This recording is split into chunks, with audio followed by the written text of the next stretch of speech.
Praise Lord. खुदावंद यीशु मसीह के मुबारक नाम में हम आपका खैर मकदम करते हैं। इस असेंबली ऑफ बिलीवर्स चर्च के प्रोग्राम ग्रेस ऑफ गॉड में आप सबका स्वागत है आज के इस दिन में, ताकि आप जुड़े और खुदावंद की आशीष को ग्रहण कर सके। तो आइए देखें इस प्रोग्राम को जो है ग्रेस ऑफ गॉड।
और खुदा कलाम जो आपको assembly of believer church Shakarpur की जानिब से सुनाता जाता रहा है, और आप जानते हैं कि ये assembly of believer church Faridabad की कलीसिया की तरफ से संदेश वालों से भी हम इसी बात की गुजारिश करते हैं, जितने लोग आज हमें देख रहे हैं, हमें सुन रहे हैं, तो आपसे दरख्वास्त है कि आप फेसबुक पे द लिविंग होप के पेज पे जाइए, जो assembly of believer church Faridabad की जानिब से ये पेज तामील किया गया है, जो फरीदाबाद हमारे शकरपुर का ही एक हिस्सा है।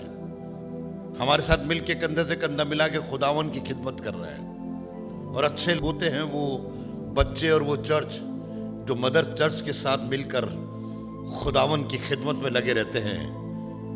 और मैं शुक्रगुजार हूँ, और बीते कई दिनों से मैं आपके साथ बात करता आ रहा हूं और आप सुनते आ रहे हैं कि जो ठीक है वो चुन लें।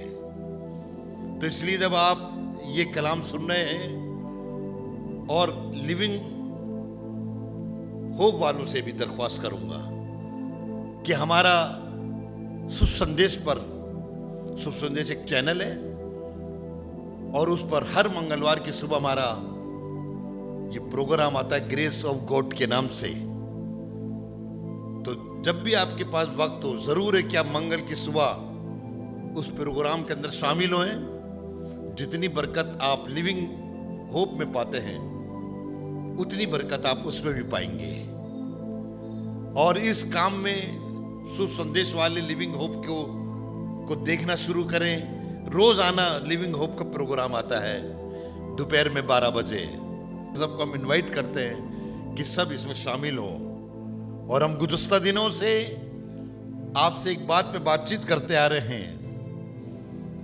अय्यूब की किताब के 34वें बाब की 4थी आयत में कि जो ठीक है हम अपने लिए चुन लें।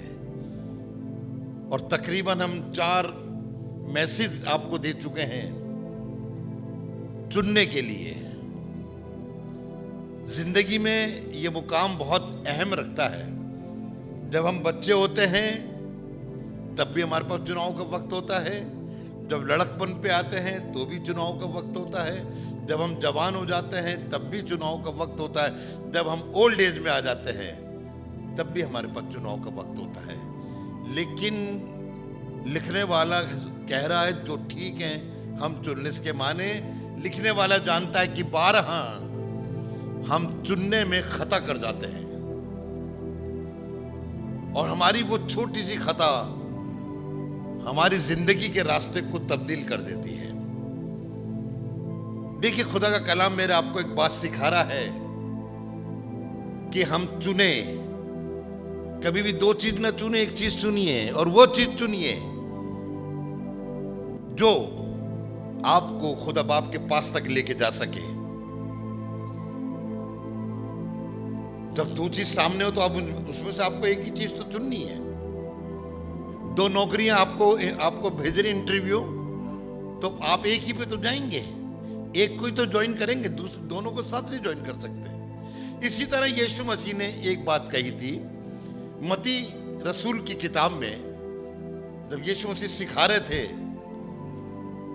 6ठे बाब से, जहां से शुरू हुआ था खबरदार खबरदार खबरदार खबरदार। वहां 24वीं आयत में यीशु मसीह ने एक बात बहुत उम्दा मेरे और आपके लिए कही है जो इस लाइन से वाबस्ता है। वहां पे लिखा है कोई आदमी बड़े, ये तो आपको मालूम ही आ गया है कि कोई आदमी 2 मालिकों की खिदमत नहीं कर सकता। हाँ,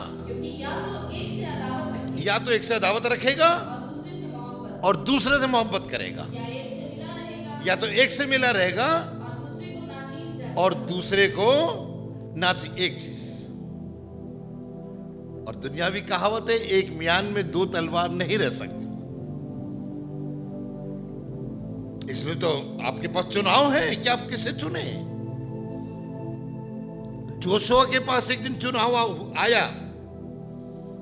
यशो की पुस्तक को अगर आप पढ़ें, शुरू से 6ठी किताब है, पैदाइश, खरूज, एबार, गिनती, इस्तिस्ना, यशो।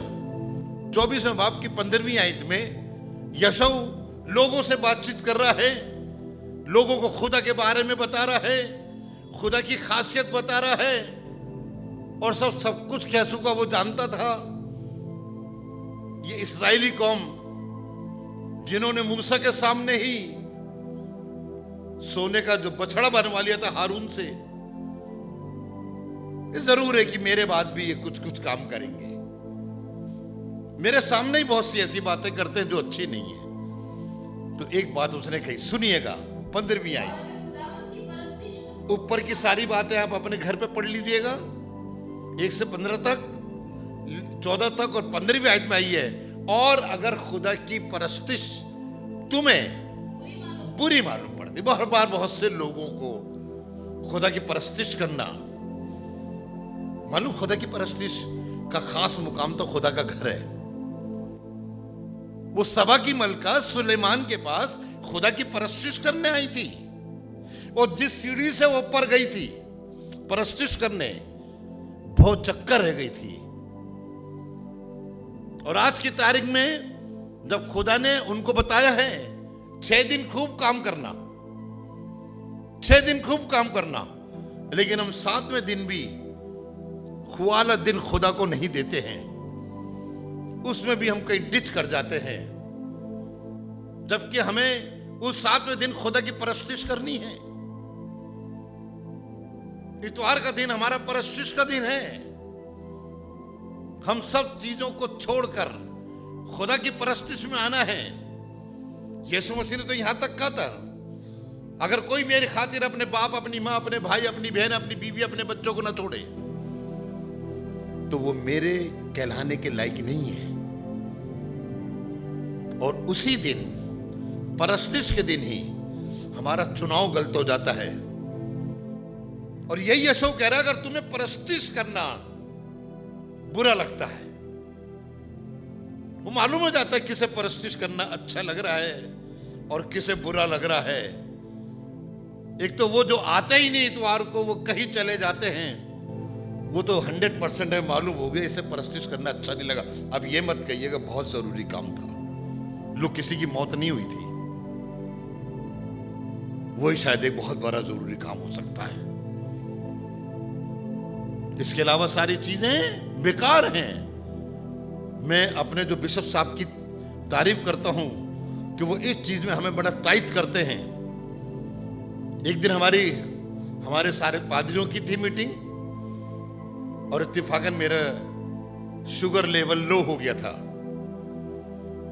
तो मैं वहां नहीं पहुंचा। तो उन्होंने मुझे फोन कर, आप अभी तक नहीं आए। मैंने कहा मेरी तबीयत खराब है, मैंने कहा शुगर लो हो गया है। तो उन्होंने क्या आईसीयू में हो? मैंने कहा नहीं आईसीयू में नहीं हूं, घर पे हूं। तो कहना जल्दी से मीटिंग में आ जाओ, ये एक्सक्यूज नहीं चलेगा। उस वक्त तो बुरा लगा था, लेकिन जब खुदा का कलाम पढ़ते तब अच्छा, बिल्कुल सही है। हमें खुदा की परस्तिश में अपने घर के हालात नहीं देखने, हमने खुदा की परस्तिश में किसी भी चीज को अपने आगे नहीं रखना है, उसे नजरअंदाज करना है। हम उसे तो नजरअंदाज नहीं करते, खुदा को नजरअंदाज कर देते हैं। आपको याद आएगा लूका के 14वें बाब में लिखा है, जब बादशाह ने अपने बेटे की शादी करी तो उसने लोगों को भेजा, तो मालूम क्या कहा? मैंने 5 जोड़ी बैल खरीदे हैं, आज मैं उन्हें आजमाने जा रहा हूं। मैंने एक खेत खरीदा है, मैं उसकी रखवाली के लिए जा रहा हूं। तीसरे ने कहा मैंने शादी करी है, प्लीज मुझे माफ कर दो। यानी परस्तिश से ज्यादा ये चीजें उनकी बहुत अच्छी लग रही थी। आज हम जिंदगी में रहकर बहुत सी ऐसी चीजों की तरफ माइल हो जाते हैं जिससे खुदा को अच्छा नहीं लगता। हम थोड़ा ध्यान से देखें कि हम क्या कर रहे हैं। यीशु ने यही लाइन तो बोली थी, अगर तुम्हें परस्तिश करना बुरा लगता है तो आज ही तुम उसे। अब देखिए, उसने आपके सामने चुनाव रख दिया, मैं भी आपके सामने चुनाव रखता हूं।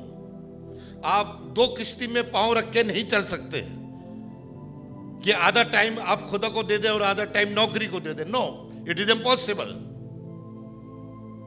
जो परस्तिश करते हैं वो टाइम से पहले चर्च में होते हैं, जो परस्तिश करते हैं वो चर्च खत्म होने के बाद ही घर जाते हैं, चाहे कितने टेलीफोन आते रहे। अगर तुम्हें खुदा की परस्तिश बुरी लगती है तो आज तुम चुन लो कि तुमने किसकी परस्तिश करनी है, जो तुम्हारे बाप दादा करते आ रहे हैं। अब बड़े ध्यान, भाई तुम देख लो तुमने किसकी परस्तिश करनी है। तभी तो एलिया कह रहा था कि कब तक तुम डामाडोल रहोगे। आज की क्रिश्चियनिटी, आज की मसीहत डामाडोल स्थिति में है। वो यीशु मसीह को ही मानते हैं बड़े दिल से। अरे बड़े दिन तो अगर उनके घर पे कैरल सिंगिंग लेके न जाए तो गुस्सा हो जाते हैं, और हमें लगता है यार ये तो बहुत खुदा परस्त है। लेकिन जब उनके घर में किसी और की स्टैचू लगी होती तो हम कहते हैं ये कैसे वाले खुदा परस्त हैं। नहीं, तुमने जिसकी परस्तिश करनी कर लो, जब मैं तुम्हें कुछ नहीं समझाता, ये तो खुदा ही समझाएगा, लेकिन अपने बारे में कहने लगा, और अब रही मेरी और मेरे घराने। अपने खानदान की बात नहीं कर रहा, बड़ी दूर की बात कर रहा है। घराने में सभी एक साथ नहीं रहते, बड़ी दूर दूर वाले भी रहते हैं। अब रही मेरे और मेरे घराने की बात, तो भैया हम तो सिर्फ खुदा की परस्तिश करेंगे। चाहे कितनी मुसीबतें आए, चाहे कितनी परेशानियां आए, हम किसी और की परस्तिश नहीं करेंगे। कोई हमारा सर भी काट डाले तो हम उसकी परस्तिश नहीं करेंगे। हम तो अपने खुदा की परस्तिश करेंगे। एक दिन 3 लड़कों के सामने एक चुनाव आया था। आग के भट्टे में हमें डाल दिया जाएगा, और दूसरा खुद उनका चुनाव था, हम अपने जिंदा खुदा के अलावा किसी के आगे अपना सर नहीं झुकाएंगे। आग का भट्टा है और हसब मामूल से 7 गुना तेज कर दिया गया है। अब तो उनको डरना चाहिए। उन्होंने कहा, राजा से एक ही लाइन बोली, आए राजा, चाहे तो हम आग के भट्टे में डाल दे, हम जानते हैं हमारा आसमान का खुदा हमें बचाने वाला है, लेकिन हम को सिजदा नहीं करेंगे। उन्होंने ये ऐसा चुनाव करा, मौत सामने खड़ी है, और ये चुनाव आपको बेवकूफी का लगेगा। हम मर जाएंगे, हम जल जाएंगे, लेकिन तेरी मूर्ति को सिजदा नहीं करेंगे, यानी ये कि तेरा हुक्म नहीं मानेंगे। दुनिया में लोग ज्यादातर शासक का हुक्म मानते हैं, वी ओबे द ऑर्डर, और बाइबल बेचारी इतनी चिल्ला रही, खुदा कलाम इतना चिल्ला रहा है, हम उसके हुक्म को ऑर्डर को ओबे नहीं कर रहे हैं। Why? What is the reason? हम खुदा को भी खुश करना चाहते हैं और शासक को भी खुश करना चाहते हैं, और मैं सोचता हूं शासक को नहीं खुश करना चाहते, अपनी जिस्म की हिफाजत करना चाहते हैं। अरे सिदरक मिशक अबेदनगो से नसीहत लीजिए ना। वो जो आग का भट्टा था, वो तो बिल्कुल, वो कह रहा था उठा के डाल दूंगा, मर जाओगे, तुम्हारी हड्डी भी नहीं बचेगी, इतनी तेज आग है। उसने कहा ठीक है। उन्होंने अपना फैसला नहीं बदला। आज की तारीख में बहुत से लोग डर के मारे फैसला चेंज कर लेते हैं। उन 3 लड़कों ने फैसला चेंज नहीं करा और कहने लगे, नहीं, हम अपने आसमान के खुदा के अलावा किसी के आगे सर नहीं झुकाएंगे। और उनका यह फैसला रंग लाया। मालूम है क्या हुआ? राजा सोच रहा था, अच्छा मेरा कहना नहीं मानोगे, अभी बताता हूं तुम्हें। आग के भट्टे में डाल दिया, और आप जानते हैं क्या हुआ? जो आग के भट्टे में डाल रहे थे इस्राएली लड़के, कोई कमजोर लड़के नहीं होते, कोई आजकल के स्लिम ट्रिम नहीं थे, अच्छे खाते पीते हुए जो घर के होते हैं। आप इस्राएल में जाइए, आपको आज भी वहां पे अच्छे खाते पीते वाले मिलेंगे, अच्छी सेहत वाले मिलेंगे। तो 2 लोग तो उठा ही नहीं सकते उसे। अरे उन इस्राएली लड़कों को, 3 लड़कों को कितनों ने बांधा होगा, क्योंकि राजा ने हुक्म दिया था इन्हें बांधो और उठा के आग में फेंक दो। और जितनों ने आग में डाला, वो भट्टे के बाहर खड़े खड़े जल के मर गए। देखिए कितनी तेज आंच थी, लेकिन जिनको डाला, रस्सियां तो जल गई, लेकिन वो 3 लड़के नहीं जले। मालूम क्यों? क्योंकि उनका चुनाव सटीक था। उनकी निगाह निशाना पाने पे लगे भी थी। जिस तरह पौलुस कहता है कि मैं निशाने की तरफ दौड़ा चला जाता हूं, ताकि उसको पा सकूं जिसके लिए खुदावन यीशु मसीह ने मुझे ऊपर बुलाया है।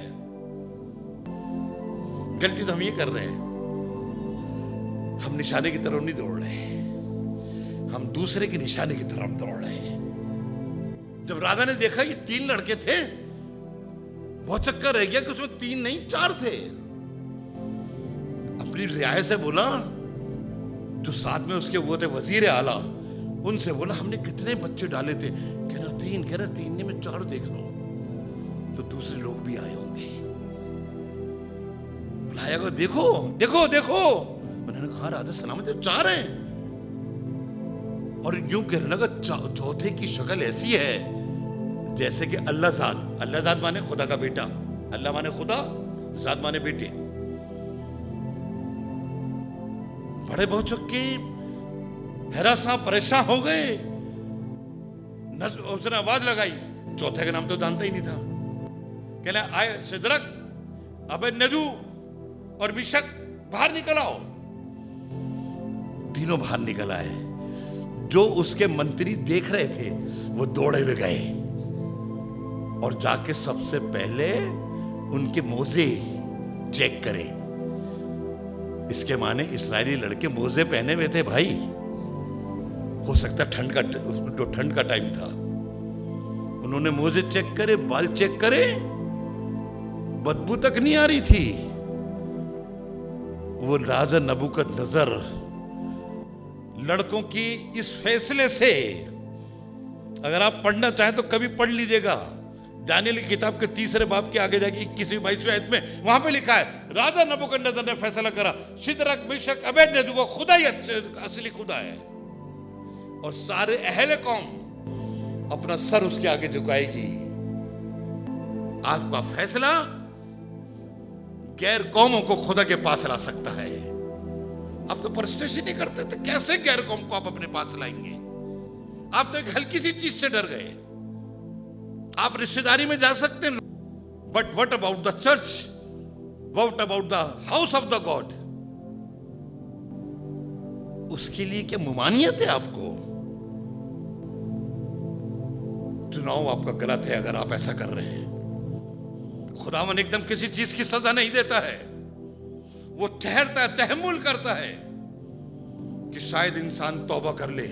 आए दुनिया के लोगों, और अगर सारी दुनिया के लोगों ने यह काम करा है तो उनके पास मौका है कि आज वो तौबा करें। तो खुदावन आपकी जिंदगी से अन्य जातों को बुलाना चाहता है।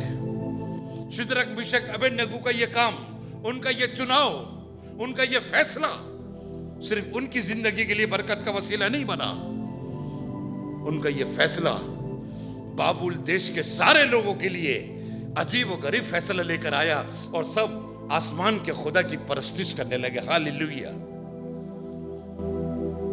आपको चुनना है, आपको अपने खानदान के लिए नहीं चुनना, आपको आसमान के खुदा के लिए चुनना है। रही मेरे घराने की बात, ये वो लड़का है जब मूसा मर गया तो बड़ा नर्वस था, बड़ा डिप्रेशन में था, एक कोने में चुपचाप बैठा था। तभी खुदा ने उससे बात करी थी। आपसे भी खुदा ने कभी बात करी होगी, आपसे भी खुदा ने कभी कहा होगा, कभी आपने खुदा को याद करा होगा, लेकिन उसके बाद पता नहीं आपके कदम, आपके ख्याल खुदा से बरगश्ता होते गए। लेकिन ये लड़का यशू अब बुढ़ापे पे आया है और कहने लगा, रही मेरे और मेरे घराने की बात, मैं तो अपने खुदा का ही नाम लूंगा। मरता मर जाऊंगा, यीशु का नाम लेना नहीं छोड़ूंगा। मरता मर जाऊंगा, इतवार को चर्च जाना नहीं छोड़ूंगा। मरता का मैं मर जाऊंगा, और जो मेरे लिए बातें ठहराई गई हैं उनमें जाने से मैं कभी अपने आप को नहीं रोक पाऊंगा। ये फैसला आपको लेना है। मैं आपसे 4 हफ्ते से चिल्लाता आ रहा हूं, फैसले के दिन चल रहे हैं। आप फैसला लीजिए कि आपको खुदा के लिए क्या फैसला लेना है। बहुत बार आप अपने बच्चों के लिए फैसले ले लेते हैं। जब आपके बच्चों में, आपके बेटे बहू में, या आपकी बेटी और दामाद में जब कभी कोई इख्तिलाफ होता है तो आप एक फैसला ले लेते हैं कि नहीं, अगर ये ऐसा करता तो बेटा तुम हमारे घर आ जाओ। फैसला, बहुत बार वो फैसला आपके लिए बरकत का सबब बन जाता है। ऐसे आज आप खुदा के लिए फैसला लीजिए, और चाहे उस खुदा के फैसले लेने के लिए आपको आग के भट्टे में जाना पड़े, आपको शेरों की मान में जाना पड़े। देखिए दानियेल का फैसला कितना सटीक था। राजा ने कहा था 30 दिन तक दुआ नहीं करोगे। नो, सिर्फ दानियेल के लिए नहीं था, किसी के लिए भी नहीं। बाबुल देश में अन्य लोग थे, गैर मसीह लोग थे, आसमान के खुदा को मानने वाले नहीं थे, सबके लिए मुमानियत थी। कोई अपने खुदा से दुआ नहीं करेगा। इसके माने सब लॉकडाउन में आ गए, सबको बंद कर दिया गया, कोई खुदा से दुआ नहीं करेगा। लेकिन दानियल सिर्फ ऐसा शख्स था तो दुआ करने जाता था रोजाना राजा के सामने उठ के 3 बार। और आज मैं भी दानियल की तरह बनना चाहता हूं। आपको भी दानियल की तरह बनना है। आपने डिसीजन लेना है। आपने बहुत सी चीजों के अंदर डिसीजन लिया है। क्या आपने खुदा के लिए कभी डिसीजन लिया? तभी तो बाइबल बताती है फैसला लीजिए। तभी तो खुदावन ने इस्राएलियों से कहा था, मैं तुम्हारे सामने बरकत और लानत। बरकत की बात तो मैं आपको बता चुका हूं। आज देखो मैं आपको लानत की बात बताता हूं। खुदा ने कभी किसी को नहीं कहा ये नहीं करोगे तो अगर ऐसा नहीं करोगे तो लानती बनोगे। आइए दुआ करें। खुदा बाप, आज हमने तेरे कलाम को सुना और तेरे कलाम ने हमारे दिमाग को खोला है, हमारे दिल को खोला है। और हम चाहते हैं खुदा बाप ये कलाम हम सबके दिल और दिमाग में बच जाए और हम सिर्फ तेरे लिए फैसला करें। You are my saviour lord. Everybody say lord you are my saviour. You are my almighty god. I submit thyself into your mighty hand because I know there is nothing and no one in the world and no one in the heaven and no one under this world. Only one God, or that name is the Jesus Christ. We appreciate that name, O Lord. We bow our head and we bow our knee in your presence. You receive us, Lord, and pour out your blessing for everyone. हाँ खुदावन तो अपनी बरकत सब पर दे, सबको अपने लिए इस्तेमाल कर। यीशु मसीह के नाम से मांगते हैं, आमीन आमीन। खुदा आपको बरकत दे। उम्मीद है कि आज आपने जरूर बरकत को हासिल किया होगा और खुदावंद ने आपको आशीष दी होगी। हम चाहेंगे कि आप हमसे संपर्क करें। अगर आप किसी भी तरीके की सहायता करना चाहते हैं, दुआएं हैं आपके पास, प्रार्थनाएं हैं, तो ज़रूर आप हमसे संपर्क करें। हमारा पता और हमारे नंबर्स आपके पास पहुंच चुके हैं। आप इनके द्वारा हमसे कांटेक्ट कर सकते हैं ताकि हम दुआओं में और आपके साथ मिलकर खुदावंद की महिमा में आगे बढ़ सके। Praise the Lord. खुदा आप सबको बहुत आशीष दे। हमारा एड्रेस है assembly of believers church, S410 street number 11, school block, Shakarpur, Delhi 110092।